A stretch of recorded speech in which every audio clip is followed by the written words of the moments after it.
Abrí la puerta de mi casa esa tarde y ahí estaba Daniel con sus maletas, exigiendo entrar como si los años no hubieran pasado. Como tu hijo, tengo derecho a esto, dijo mientras su esposa evaluaba mi sala como si ya fuera suya.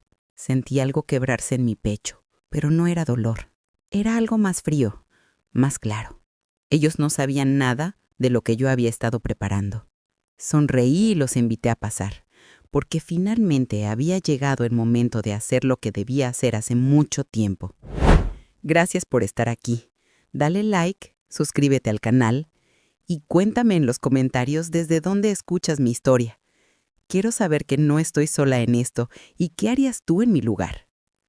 Recuerdo que esa noche, después de cerrar la puerta, me quedé parada en el pasillo con el corazón latiéndome en los oídos. Tenía esa carpeta manila sobre la mesa de café, la misma que había estado ahí durante 3 semanas esperando este momento. El café que había preparado antes de que llegaran se había enfriado en la taza.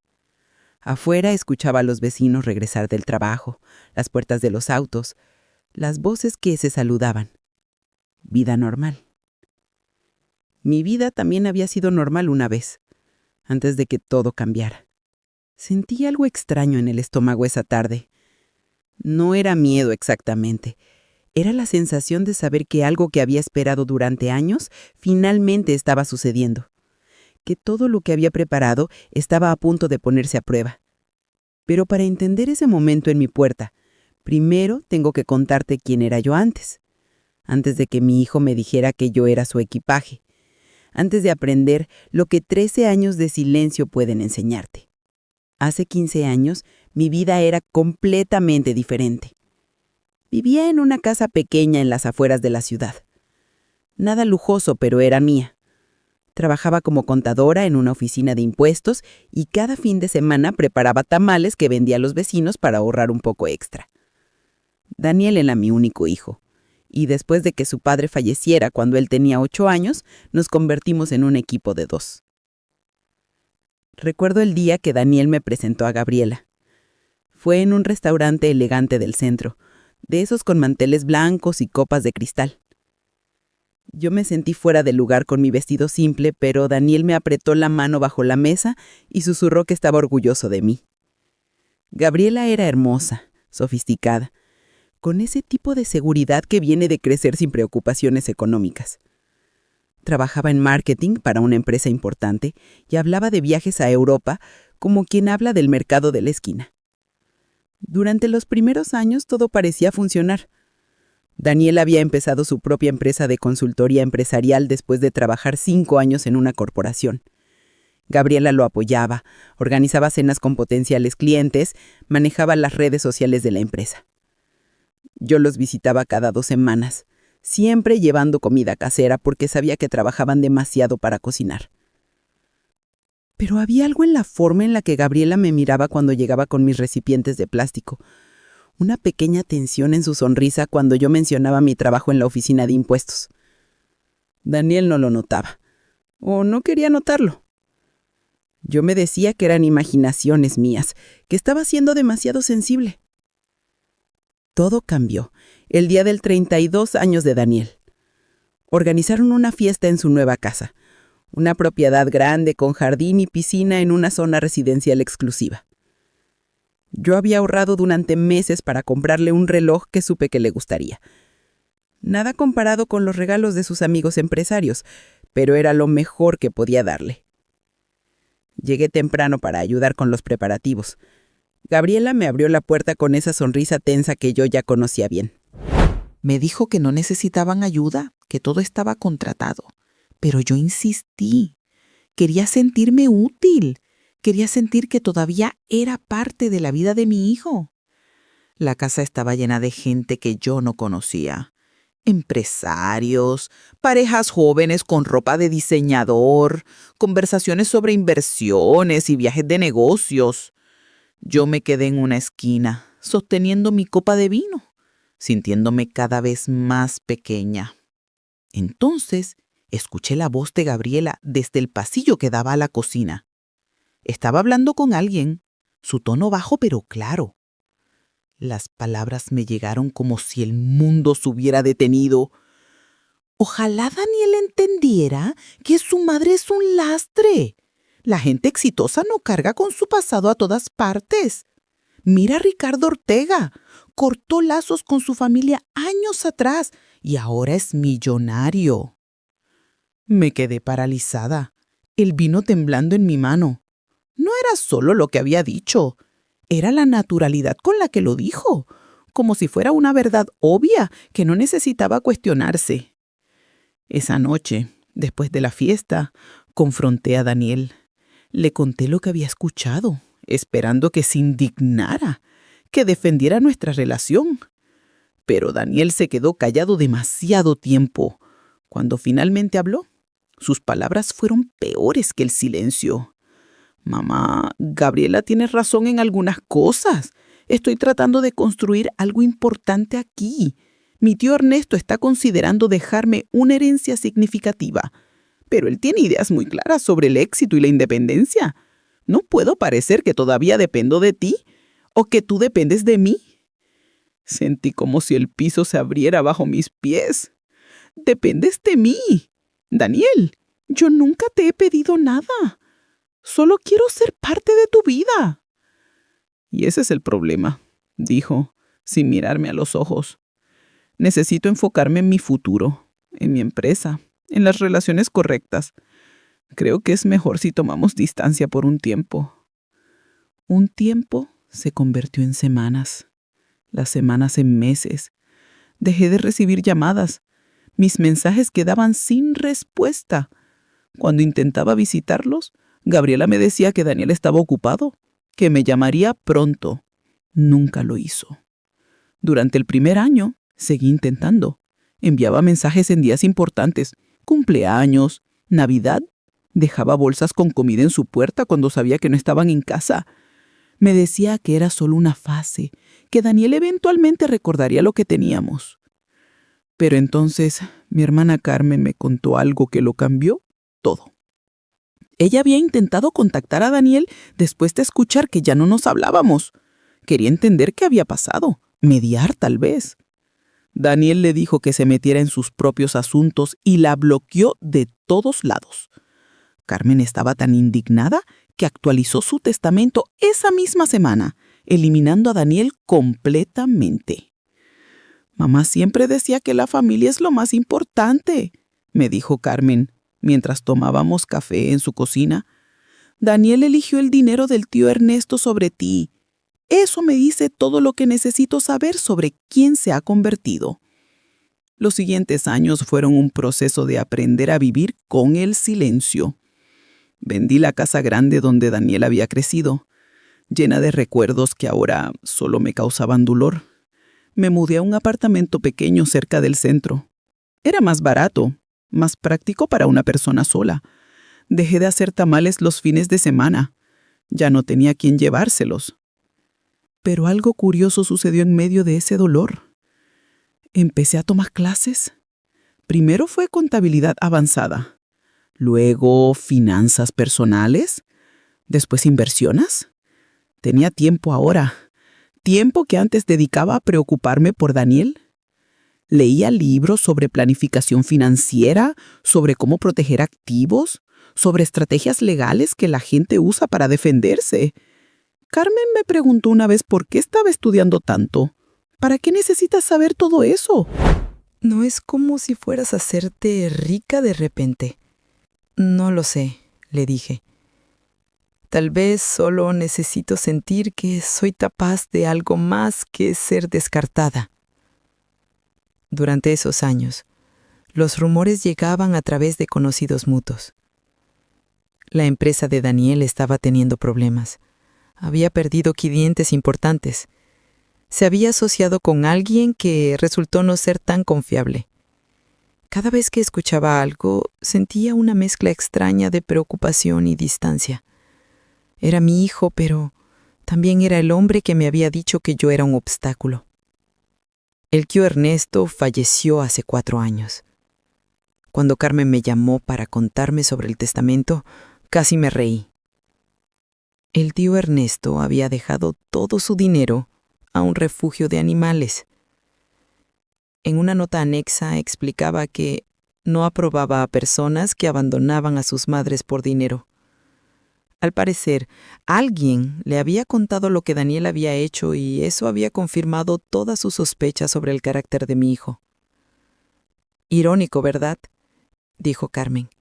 Daniel te abandonó para impresionar al tío Ernesto, y eso fue exactamente lo que lo descalificó.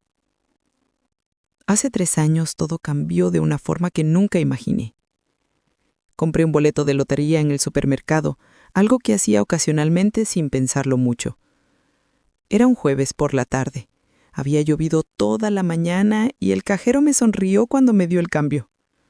«Buena suerte», me dijo. Y yo asentí sin darle importancia. 4 días después, sentada en mi apartamento pequeño, con una taza de té entre las manos, revisé los números. 1 vez, 2 veces, 3 veces. El corazón me latía tan fuerte que pensé que los vecinos podrían escucharlo a través de las paredes. Había ganado. No una cantidad pequeña. Suficiente para cambiar mi vida completamente. Suficiente para nunca tener que preocuparme por dinero otra vez. Lo primero que hice fue llamar a Carmen. Ella llegó en 20 minutos, jadeando porque había subido las escaleras corriendo. Nos abrazamos y lloramos, y luego ella se puso seria. «Elena», me dijo, tomando mis manos, «esto es maravilloso, pero tienes que ser muy cuidadosa. Daniel va a enterarse. Y cuando lo haga, va a regresar».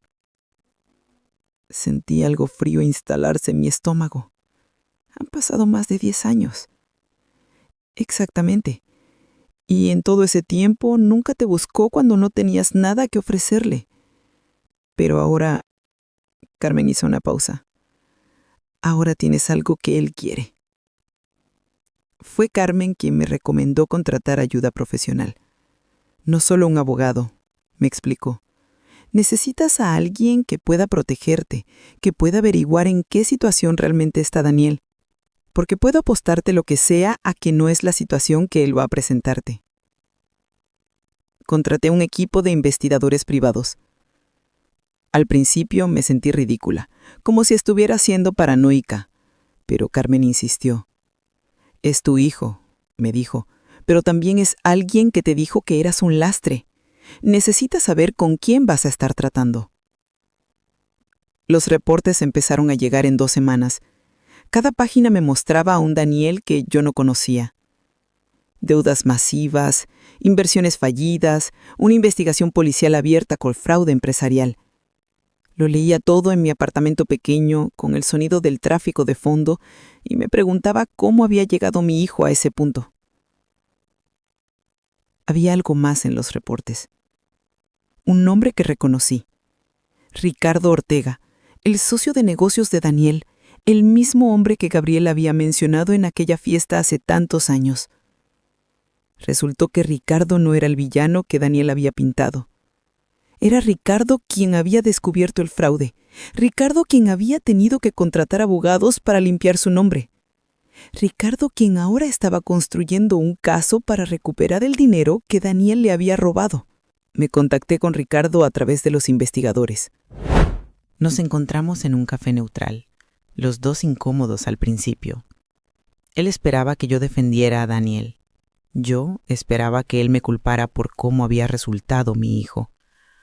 En cambio, tuvimos una conversación honesta sobre consecuencias y responsabilidad.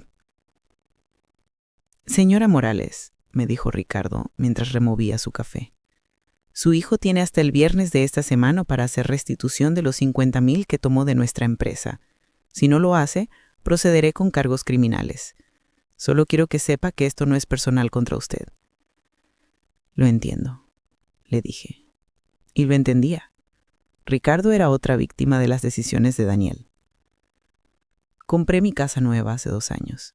No era enorme, pero era hermosa, con un jardín pequeño y grandes ventanas que dejaban entrar el sol por las mañanas. Carmen me ayudó a decorarla y por primera vez en años sentí que tenía un hogar otra vez. La noticia de mi lotería se filtró eventualmente. Es un pueblo pequeño. La gente habla. Los vecinos empezaron a mirarme diferente, algunos con envidia, otros con respeto renovado. Recibí llamadas de primos lejanos que no había visto en décadas. Organizaciones de caridad tocaban mi puerta. Todos querían algo. Carmen me advirtió que Daniel sería el siguiente. «Dale tiempo», me dijo. «Está esperando el momento correcto, asegurándose de que el dinero es real, preparando su estrategia». Tenía razón. El jueves por la tarde, 3 semanas después de que la noticia se hiciera pública, mi teléfono sonó con un número que no reconocí. Era Daniel. Su voz sonaba igual que siempre, como si los años no hubieran pasado. «Mamá», dijo, y esa palabra que no había escuchado en tanto tiempo me golpeó en el pecho. «Gabriela y yo hemos estado pensando mucho en ti. Nos gustaría visitarte mañana si estás libre. Tenemos algo importante que discutir». Colgué el teléfono y miré la carpeta manila sobre mi mesa de café. Dentro estaba todo: los reportes de los investigadores, los documentos financieros de Daniel, la carta del abogado de Ricardo, el contacto del especialista en bancarrota que Carmen había encontrado. Todo perfectamente organizado, esperando. Esa noche no dormí bien. No era nerviosismo exactamente. Era la sensación de estar parada en el borde de algo importante. Por años me había preguntado qué le diría a Daniel si alguna vez regresaba. ¿Qué haría? Si sería capaz de mantenerme firme o si me derrumbaría al primer «lo siento». Ahora estaba a punto de descubrirlo. El timbre sonó exactamente a las 3 de la tarde. Respiré hondo y abrí la puerta. Daniel estaba parado ahí con 2 maletas grandes a sus lados. Gabriela estaba medio paso atrás, sus ojos ya recorriendo el interior de mi casa, calculando, evaluando. «Hola, mamá», dijo Daniel, y tuvo el descaro de sonreír como si fuera una visita normal. No se movió para abrazarme, solo esperó como si yo tuviera que invitarlo a entrar a mi propia casa. «Daniel», dije, manteniendo mi voz neutral. «Gabriela, ¿podemos pasar?», preguntó Gabriela, y algo en su tono me hizo apretar los dientes. No era una pregunta realmente. Los dejé entrar. Observé cómo Gabriela evaluaba cada detalle de mi sala. Los muebles nuevos, el televisor grande, los cuadros en las paredes. Sus ojos brillaban con ese cálculo frío que recordaba de años atrás. «Esto es más pequeño de lo que esperaba», dijo Gabriela, y ni siquiera intentó sonar amable. «Pero supongo que sirve para una persona sola». Daniel carraspeó, lanzándole una mirada de advertencia. Ella ignoró la señal. Se sentó en mi sofá sin ser invitada, cruzando las piernas como si estuviera en su propia casa. «Mamá», dijo, y su voz tenía ese tono ensayado que reconocí inmediatamente. «Hemos estado pensando mucho en ti desde que nos enteramos de tu buena fortuna». Gabriela y yo estuvimos discutiendo cómo debe ser difícil para ti manejar todo ese dinero sola. Me quedé de pie, sin sentarme. Quería que sintieran la incomodidad de esta situación. ¿Es eso lo que han estado pensando? Claro, continuó Daniel. Y bueno, como familia, sentimos que es nuestra responsabilidad estar aquí para ti, protegerte de personas que podrían querer aprovecharse. Gabriela asintió con entusiasmo falso. Hay tanta gente mala ahí afuera, Elena. Gente que ve a alguien con dinero nuevo y solo quiere quitárselo. Pero nosotros somos familia. Nosotros te cuidaremos. Sentí la rabia burbujeando en mi garganta, pero la mantuve abajo. Entiendo. ¿Y cómo planean cuidarme exactamente? Daniel intercambió una mirada con Gabriela. Ahí estaba, ese momento de comunicación silenciosa entre ellos que yo había visto tantas veces. Finalmente, Daniel se puso de pie. «Hemos decidido mudarnos contigo», anunció, como si estuviera haciéndome un favor enorme. «Tienes todo este espacio extra y nosotros podemos ayudarte con las decisiones financieras, con las inversiones. Somos una familia. Mamá, las familias se apoyan mutuamente». Las palabras flotaron en el aire entre nosotros. 13 años de silencio, y esto era lo que traían. No una disculpa, No una explicación, solo demandas disfrazadas de preocupación. Como tu hijo, agregó Daniel, y su voz tomó un tono más duro. Tengo derecho a asegurarme de que estés bien cuidada. Tengo derecho a ser parte de esto. Ahí estaba, la palabra que había estado esperando escuchar. Derecho. Como si 13 años de abandono no significaran nada, como si yo le debiera algo simplemente por compartir sangre. Me senté finalmente, no porque me sintiera cómoda, sino porque necesitaba que ellos pensaran que estaba considerando su propuesta. Saqué mi teléfono y marqué un número. ¿Qué haces?, preguntó Gabriela, su voz subiendo un poco en tono. Llamando a mi asesor financiero, dije calmadamente. Si vamos a discutir mi dinero, él debería estar presente. Daniel frunció el ceño. No creo que eso sea necesario, mamá. Esto es una conversación familiar. Exactamente, respondí. Y mi asesor es parte de cómo manejo mis asuntos familiares ahora. El teléfono sonó 2 veces antes de que Julio Mendoza contestara. Julio era el abogado financiero que Carmen me había recomendado. Un hombre serio en sus 50, con 30 años de experiencia protegiendo patrimonios. Señora Morales, su voz resonó a través del altavoz que había activado. ¿En qué puedo ayudarla? Julio, mi hijo Daniel está aquí conmigo. Él y su esposa están sugiriendo que se mudan a mi casa y me ayuden a manejar mis finanzas. Me gustaría su opinión profesional sobre esto. Hubo un silencio breve. Julio sabía todo. Yo le había dado acceso completo a los reportes de los investigadores. Cuando habló, su voz era medida y profesional. Señora Morales, como su asesor, debo informarle que tengo serias reservas sobre cualquier arreglo financiero que involucre a familiares directos sin documentación legal apropiada, especialmente considerando que su hijo actualmente enfrenta una investigación de fraude empresarial con el fiscal del distrito. Vi cómo el color desapareció del rostro de Daniel.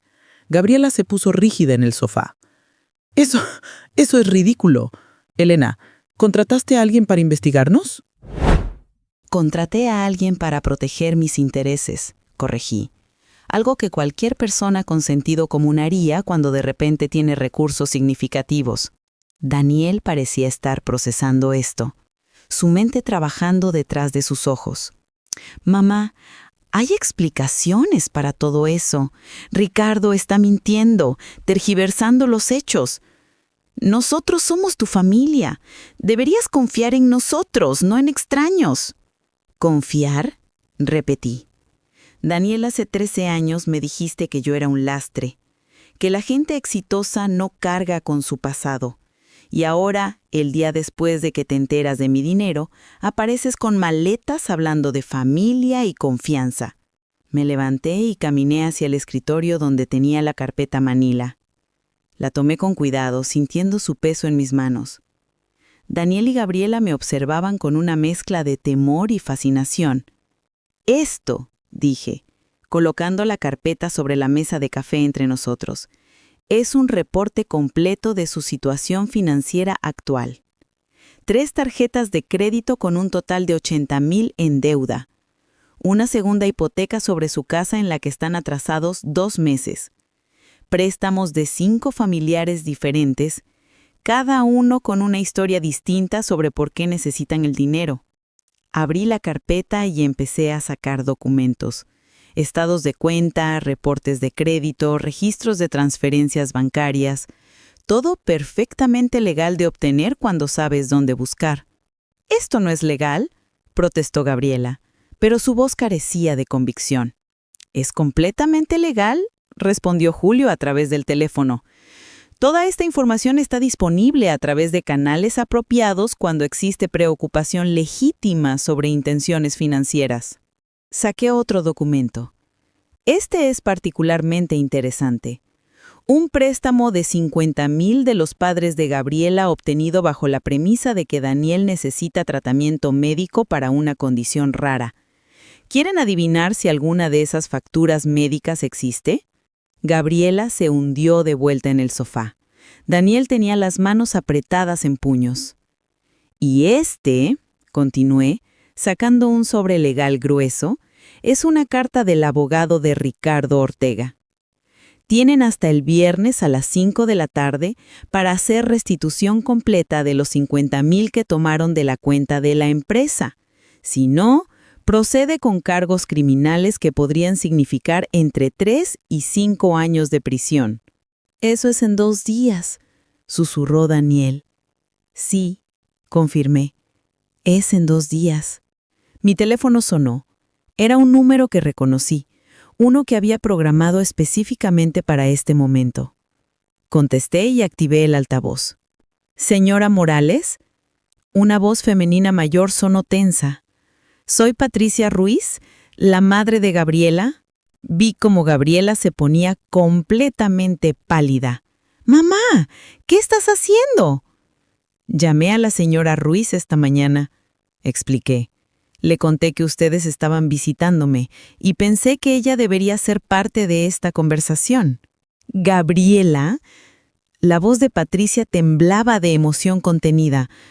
«La señora Morales me envió copias de todos los registros médicos que solicitaste de nuestro seguro, los que decías que eran para el tratamiento de Daniel».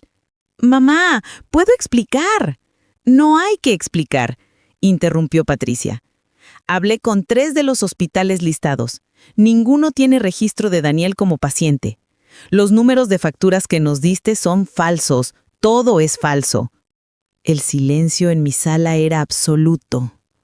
Podía escuchar el reloj de pared marcando los segundos, cada tic amplificado en el silencio. «¿50,000?» continuó Patricia, y ahora su voz se quebraba. «Les di 50,000 porque pensé que mi yerno estaba muriendo. Vendí las acciones que mi padre me dejó antes de fallecer porque pensé que estaba salvando una vida. Y todo era mentira». «Señora Ruiz», dije suavemente, «lamento mucho que haya tenido que enterarse así». «No», respondió Patricia, su voz recuperando firmeza. «Gracias por decirme la verdad. Mi abogado contactará a Gabriela sobre la restitución. Toda esa cantidad, cada centavo, o también procederemos legalmente». La llamada terminó. Gabriela tenía lágrimas corriendo por su rostro, pero no eran de arrepentimiento, eran de frustración, de rabia de ser atrapada. Saqué otra hoja de la carpeta. Los padres de Gabriela no son los únicos. Mi hermana Carmen habló con 3 primos de Daniel la semana pasada. Todos prestaron dinero en los últimos 2 años. Todos con historias diferentes. Leí de la lista. Tu primo Alberto les prestó 15,000 para una emergencia con el negocio. Tu prima Mercedes les dio 10,000 para una inversión que prometía grandes retornos.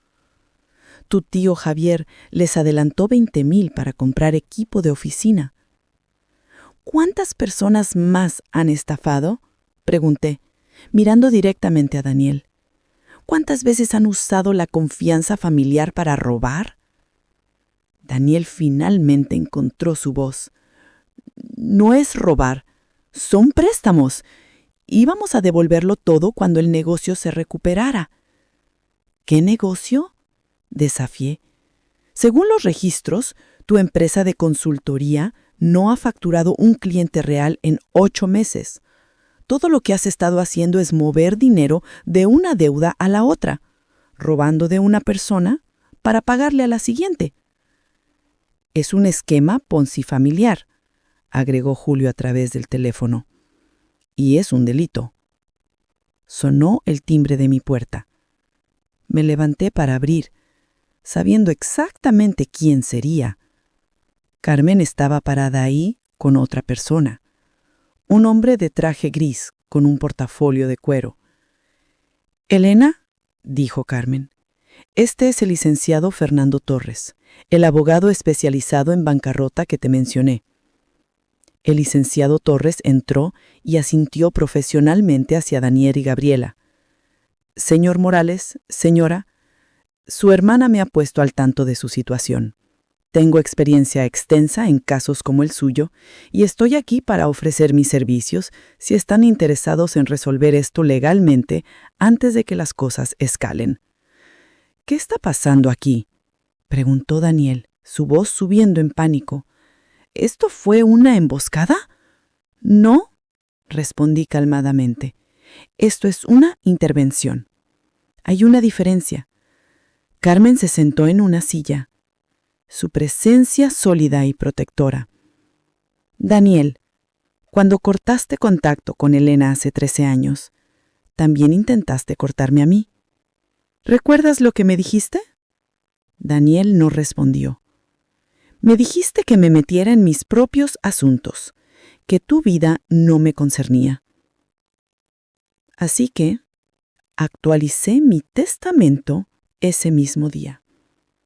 Lo que tío Ernesto te iba a dejar y lo que yo te iba a dejar, todo se da a fundaciones benéficas ahora. Tía Carmen, empezó Daniel, pero ella levantó la mano. ¿No terminé? Durante estos 13 años, Elena y yo nos volvimos más cercanas de lo que nunca habíamos sido. Ella me contó todo, el dolor que le causaste, la forma en que te avergonzabas de ella. Y cuando ganó la lotería, yo le dije que tú regresarías, que vendrías con las manos extendidas y una historia sobre familia. Carmen se inclinó hacia adelante. Así que, sí, esto fue planeado, porque queríamos que enfrentaras la verdad de lo que has hecho, no solo a tu madre, sino a toda tu familia. El licenciado Torres abrió su portafolio. Señor Morales, tengo aquí los papeles para iniciar un proceso de bancarrota estructurada. También tengo contactos en programas de rehabilitación de deuda que podrían ayudarlos a evitar prisión, pero solo si actúan ahora y están dispuestos a hacer restitución completa a todas las personas que han defraudado. No tenemos ese dinero, susurró Gabriela. Lo sé, respondió Torres. Por eso están aquí, ¿verdad? Esperaban que la señora Morales les diera acceso a su fortuna. Pero eso no va a suceder de la forma que esperaban. Todos los ojos estaban sobre mí ahora. Este era el momento que había imaginado durante semanas, desde que los investigadores me entregaron el primer reporte. El momento de decidir qué tipo de madre quería ser. Hay algo más que necesitan saber, dije, caminando hacia la ventana. Afuera, los vecinos caminaban con sus perros, los niños jugaban en la acera. Vida normal, mientras en mi sala estábamos desenterrando años de mentiras. Me volteé hacia Daniel. Cuando me cortaste hace 13 años, me dijiste que era un lastre, que las personas exitosas no cargan con su pasado. ¿Recuerdas? Daniel asintió miserablemente. Esas palabras me rompieron de formas que no puedes imaginar. Pasé meses preguntándome qué había hecho mal como madre, qué había fallado en enseñarte. Me desperté muchas noches llorando, sintiéndome como un fracaso total. Mi voz se quebró un poco, pero continué. Pero eventualmente algo cambió. Dejé de culparme a mí misma y empecé a preguntarme qué había sucedido con el hijo que había criado. El niño que solía ayudar a los vecinos ancianos con sus compras. El adolescente que defendía a los chicos más débiles en la escuela. La respuesta estaba en esta carpeta todo el tiempo, dije, tocando los documentos. No solo están endeudados por 300,000, su situación es mucho peor de lo que les he dicho hasta ahora. Abrí otra sección de la carpeta. Su casa está en proceso de ejecución hipotecaria. Tienen 2 semanas antes de que el banco comience los procedimientos legales para quitárselas. Los 2 autos que conducen están financiados y están atrasados 3 pagos en ambos. Gabriela tiene 4 tarjetas de crédito adicionales que Daniel ni siquiera sabe que existen. Otras 30,000 en deuda. Gabriela palideció. Daniel se volvió hacia ella. ¿Qué? ¿Qué tarjetas? Veo que esto es novedad para ti, Daniel, observé. Interesante. Pareciera que no eres el único en tu matrimonio que guarda secretos. Pero hay algo más interesante. continué. ¿Recuerdan al tío Ernesto? ¿El hombre por quien me abandonaste esperando una herencia que nunca llegó? Daniel se puso tenso. Resulta que el tío Ernesto no solo te dejó fuera de su testamento. Antes de morir, habló con su abogado sobre ustedes específicamente. Tengo una copia de sus notas aquí. Saqué un documento amarillento. El tío Ernesto escribe: Daniel Morales ha demostrado carecer del carácter que respeto. Un hombre que abandona a su madre por ambición es un hombre sin honor. He decidido dejar mis fondos a causas más dignas. Pero aquí está lo interesante, agregué. ¿Saben cómo se enteró el tío Ernesto de que me habías abandonado? Daniel negó la cabeza. Fue Gabriela quien se lo contó. El silencio que siguió fue absoluto. Daniel se volvió lentamente hacia su esposa. ¿Qué? ¿Qué tarjetas? Veo que esto es novedad para ti, Daniel, observé. Interesante. Pareciera que no eres el único en tu matrimonio que guarda secretos. Pero hay algo más interesante, continué. ¿Recuerdan al tío Ernesto, el hombre por quien me abandonaste esperando una herencia que nunca llegó? Daniel se puso tenso. Resulta que el tío Ernesto no solo te dejó fuera de su testamento. Antes de morir, habló con su abogado sobre ustedes específicamente. Tengo una copia de sus notas aquí. Saqué un documento amarillento. El tío Ernesto escribe: Daniel Morales ha demostrado carecer del carácter que respeto. Un hombre que abandona a su madre por ambición es un hombre sin honor. He decidido dejar mis fondos a causas más dignas. Pero aquí está lo interesante, agregué. ¿Saben cómo se enteró el tío Ernesto de que me habías abandonado? Daniel negó la cabeza. Fue Gabriela quien se lo contó. El silencio que siguió fue absoluto. Daniel se volvió lentamente hacia su esposa. ¿Qué? ¿Tú hiciste eso? ¿Tú arruinaste la herencia? Estaba tratando de ayudar, susurró Gabriela. Pensaste que podías manipular a un hombre de 80 años, y en el proceso perdiste 2 millones que hubieran sido de Daniel. Carmen se aclaró la garganta. Ya que estamos revelando secretos, hay algo que yo necesito agregar. Todos la miramos. Daniel, ¿recuerdas cuando intenté contactarte hace 11 años? Después de que cortaste, Elena, yo quería entender qué había pasado. Pensé que tal vez había un malentendido que podía resolverse. Me dijiste que me metiera en mis asuntos, recordó Daniel. Así es, y también me bloqueaste de todos lados. Pero lo que no sabes es que yo venía a ofrecerte algo. Carmen sacó un sobre de su bolso. Esta es una copia de mi testamento de esa época. Antes de que tú me bloquearas, yo tenía planeado dejarte 100,000 para cuando falleciera. Era parte de lo que papá me dejó y pensé que debía ir para la siguiente generación. Le pasó el sobre a Daniel. Ábrelo. Daniel abrió el sobre con manos temblorosas. Dentro había 2 documentos. El primero era un testamento fechado hacía 11 años, nombrándolo como beneficiario. El segundo era una actualización de hace 11 años y una semana. Cuando me bloqueaste, explicó Carmen, entendí que el problema no era solo con Elena. Eras tú quien había cambiado. Así que actualicé mi testamento. Esos 100,000 ahora van a un fondo de becas para hijos de madres solteras, en honor a tu madre, quien te crió sola después de que tu padre falleciera. Daniel dejó caer los papeles. Tía Carmen. No terminé, dijo Carmen firmemente. También quiero que sepas que durante estos 13 años, Elena y yo nos hicimos muy cercanas. Ella me contaba sobre sus clases, sus estudios, cómo estaba aprendiendo a protegerse. Yo fui quien le sugirió que contratara investigadores cuando ganó la lotería, porque yo sabía que vendrías, y sabía que vendrías con intenciones equivocadas.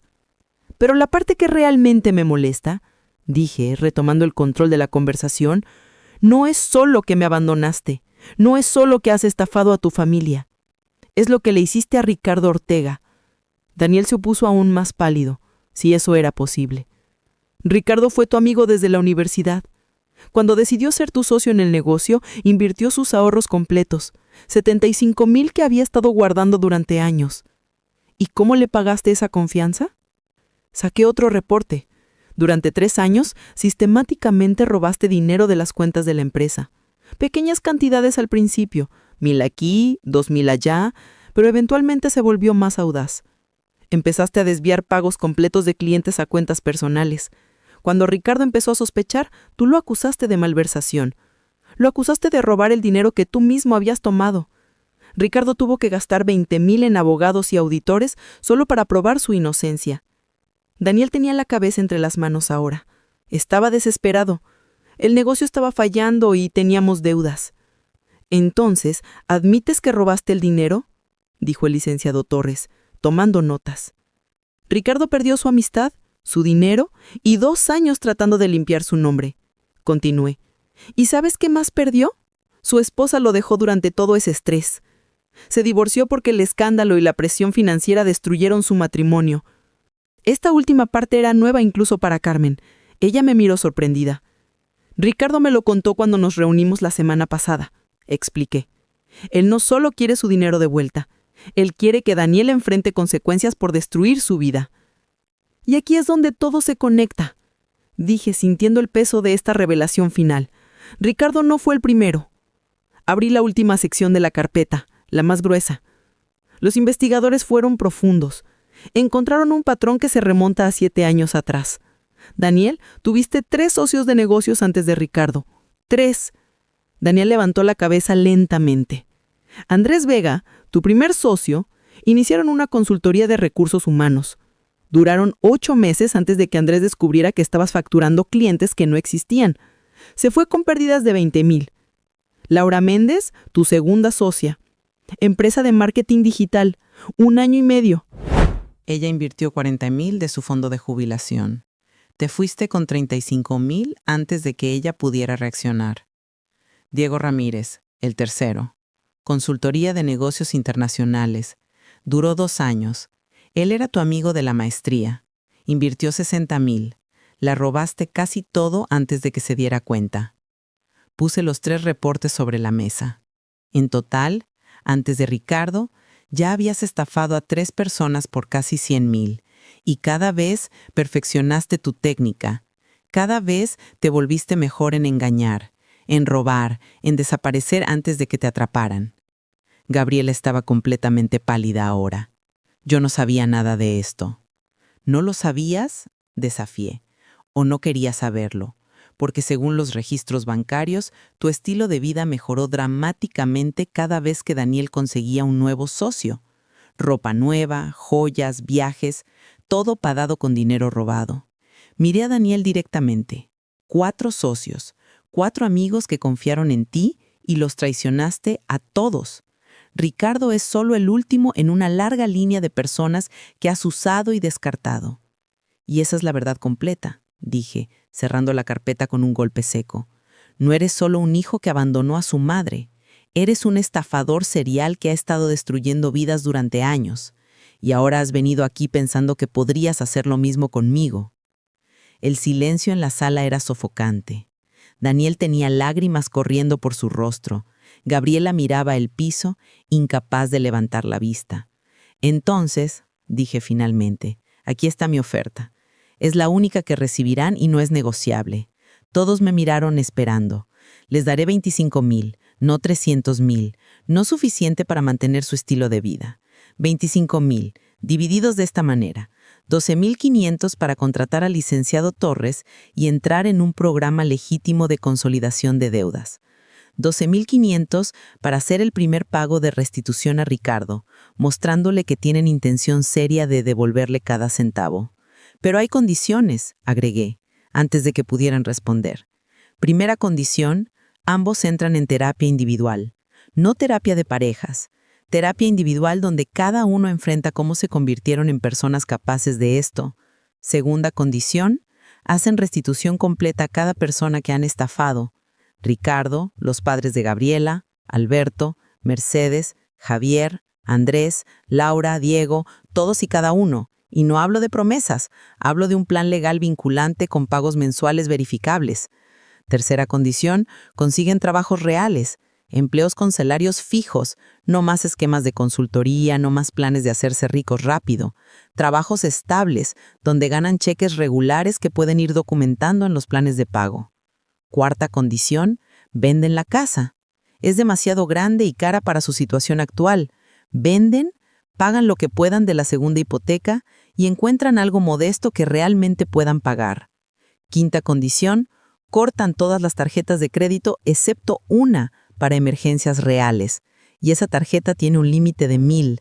Y la última condición, dije, mirando directamente a Daniel, mantienes contacto conmigo.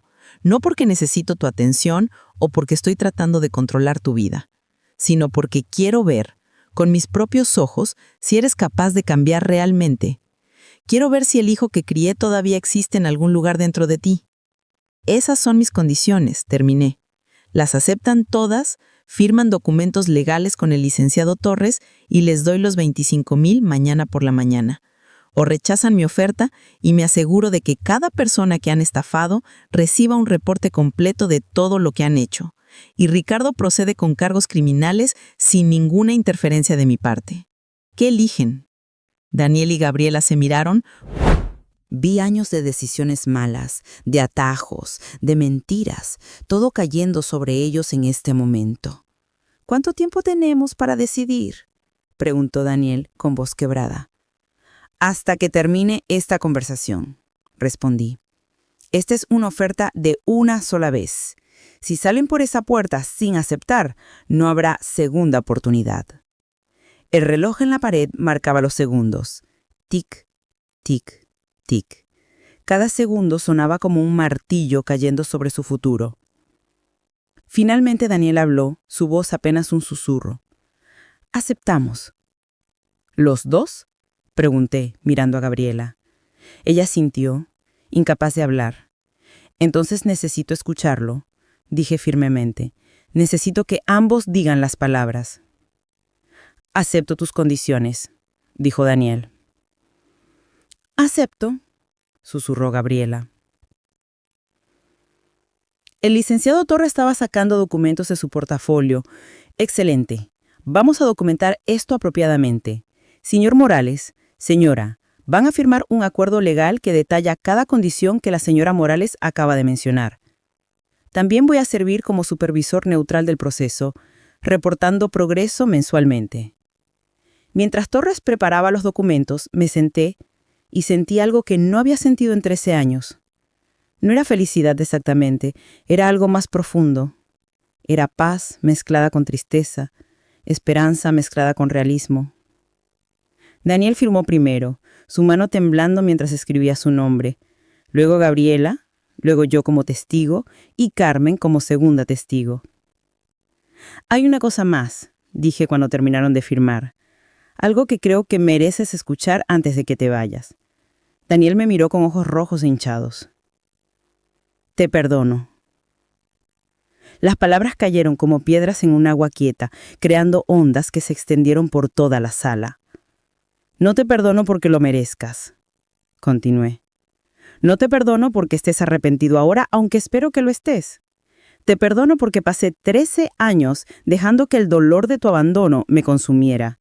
Y finalmente entendí que perdonarte no es un regalo para ti, es un regalo para mí. Me puse de pie y caminé hacia él. Pero perdonarte no significa confiar en ti. La confianza se construye con acciones, no con palabras. Con años de comportamiento consistente, no con promesas vacías. Así que voy a darte esta oportunidad, Daniel. Esta única oportunidad. Pero si vuelves a mentir, si vuelves a estafar, si vuelves a lastimar a alguien que confía en ti, entonces no solo perderás mi dinero, perderás cualquier posibilidad de tener una madre otra vez. Daniel se levantó y por primera vez en 13 años me abrazó. Lloró en mi hombro como cuando era niño y se había caído de su bicicleta. Lloró como si los años de dolor finalmente lo estuvieran alcanzando. Lo siento, mamá, susurró entre sollozos. Lo siento mucho. Lo sé, dije, acariciando su espalda como lo hacía cuando era pequeño. Ahora tienes que demostrarlo. Cuando finalmente se separó, limpió sus lágrimas con el dorso de su mano. Gabriela se había levantado también, manteniéndose a distancia, insegura de su lugar en todo esto. Gabriela, dije, dirigiéndome a ella directamente. Tú también tienes que decidir quién quieres ser.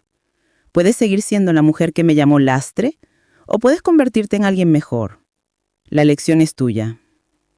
Ella sintió, incapaz de hablar, pero vi algo en sus ojos. Tal vez era vergüenza real, tal vez era el primer destello de conciencia. El licenciado Torres les entregó copias de todos los documentos firmados. Su primera sesión de terapia es mañana a las 9 de la mañana. La dirección está en estos papeles. Su primera reunión conmigo es el lunes para establecer el plan de pagos detallado. Y tienen hasta el viernes a las 5 de la tarde para hacer el pago inicial a Ricardo Ortega. ¿Alguna pregunta? Ninguno habló. Bien, los veré el lunes. Daniel y Gabriela tomaron sus maletas, esas mismas maletas con las que habían llegado horas antes, pensando que se mudarían a vivir con acceso ilimitado a mi fortuna. Ahora se iban con algo muy diferente. Una oportunidad de redención que no merecían, pero que yo estaba dispuesta a dar. En la puerta Daniel se volvió una última vez. Mamá, voy a hacerlo bien, te lo prometo. No me prometas, Daniel, respondí. Solo hazlo. Los vi alejarse, sus figuras haciéndose más pequeñas hasta que doblaron la esquina y desaparecieron. Carmen se paró a mi lado, su mano encontrando la mía. ¿Hice lo correcto?, le pregunté. Hiciste lo único que podías hacer, respondió. Le diste una oportunidad de ser mejor. Lo que haga con ella es su responsabilidad, no la tuya. Esa noche, después de que Carmen se fue y el licenciado Torres se marchó con todos sus documentos, me senté en mi sala en silencio. La carpeta manila seguía sobre la mesa de café, ahora más delgada, porque los documentos legales se habían ido con Torres. Pensé en el Daniel que había criado, el niño dulce que traía flores que recogía del jardín, el adolescente que defendía a los más débiles, el joven que me abrazaba y me decía que era la mejor mamá del mundo. Y pensé en el hombre en quien se había convertido, el estafador que había lastimado a tantas personas, el hijo que me había abandonado por dinero que nunca llegó. ¿Cuándo había sucedido el cambio? ¿Había sido gradual o repentino? ¿Había señales que no vi? ¿O había sido algo que yo no podía prevenir? Tal vez nunca sabría las respuestas a esas preguntas, pero lo que sí sabía era que hoy le había dado algo que nadie más le había dado. No dinero, aunque eso también. No perdón fácil, aunque perdonar era parte de ello.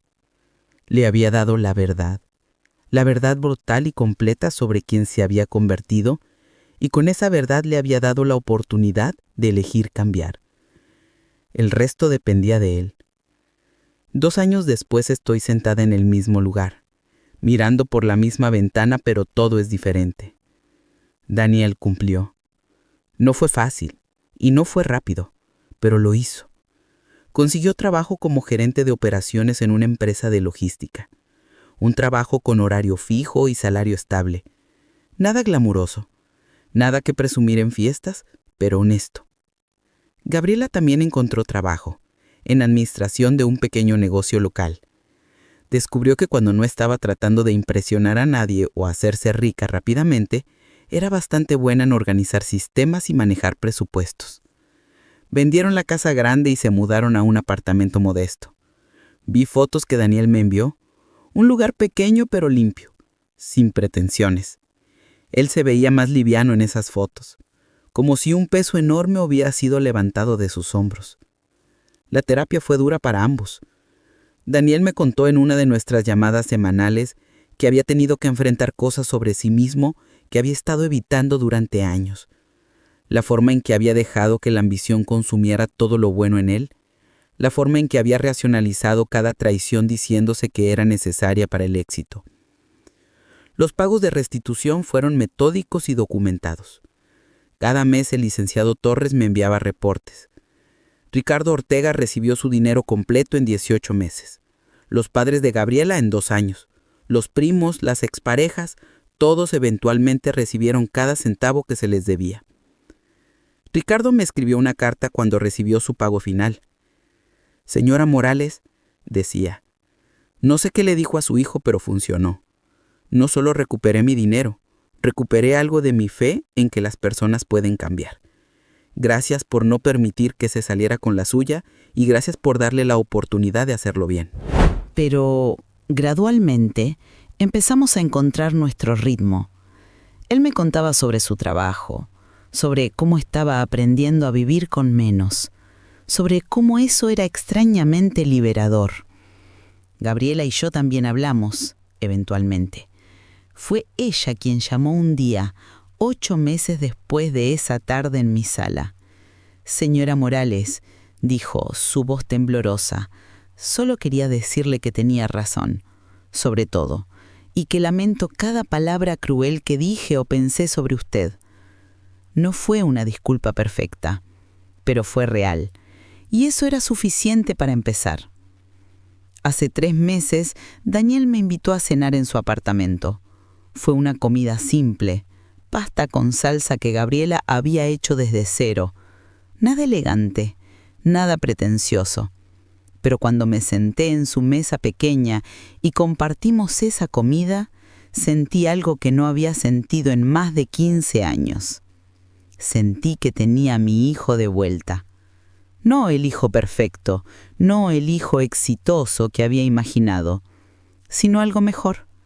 Un hijo honesto, un hijo que había enfrentado lo peor de sí mismo y había elegido ser mejor. Durante la cena, Daniel sacó algo de un cajón. Era una foto vieja de cuando él tenía 10 años.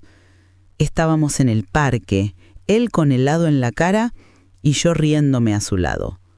Ambos lucíamos tan felices, tan ajenos a todo lo que vendría. «Quiero ser ese niño otra vez», dijo mirando la foto. «No literalmente, sino quiero ser el tipo de persona que ese niño habría estado orgulloso de conocer». Lágrimas corrieron por mi rostro. «Ya estás en camino», le dije. Hoy, mientras escribo esto, sé que la historia no ha terminado. Daniel y Gabriela todavía tienen deudas que pagar, todavía tienen trabajo que hacer en terapia, en sus trabajos, en reconstruir relaciones. El camino es largo y no hay atajos. Pero también sé algo más. Sé que hice lo correcto. No les di dinero fácil, no les permití esconderse de las consecuencias. Les di algo mucho más valioso. Les di la oportunidad de aprender que el valor real no viene de cuánto dinero tienes o de cómo impresionas a los demás. Viene de ser honesto, de hacer lo correcto incluso cuando es difícil, de reconstruir lo que has roto pieza por pieza sin esperar que alguien más lo arregle por ti. El dinero de la lotería fue maravilloso. Me dio seguridad, comodidad, la casa hermosa donde vivo. Pero no fue eso lo que me hizo rica. Lo que me hizo rica fue aprender a establecer límites. Fue descubrir que amar a alguien no significa permitirles que te lastimen.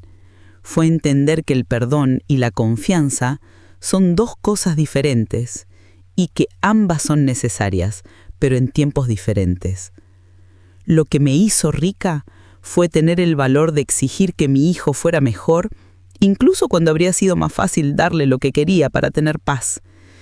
Y sobre todo, lo que me hizo rica fue darme cuenta que nunca, nunca más aceptaría menos de lo que merezco, ni de mi hijo, ni de nadie. Esa es la verdadera fortuna. No los números en una cuenta bancaria, sino el conocimiento profundo de tu propio valor. Y esa fortuna nadie te la puede quitar. Si mi historia te llegó al corazón, compártela. Cuéntale a alguien que amas difíciles son reales, que el perdón es posible, pero debe venir con límites claros, que nunca es tarde para exigir respeto, incluso de tu propia familia. Y si estás en una situación similar, si alguien te ha hecho sentir que eres menos, que eres un lastre, que eres inconveniente, escúchame bien. No lo eres.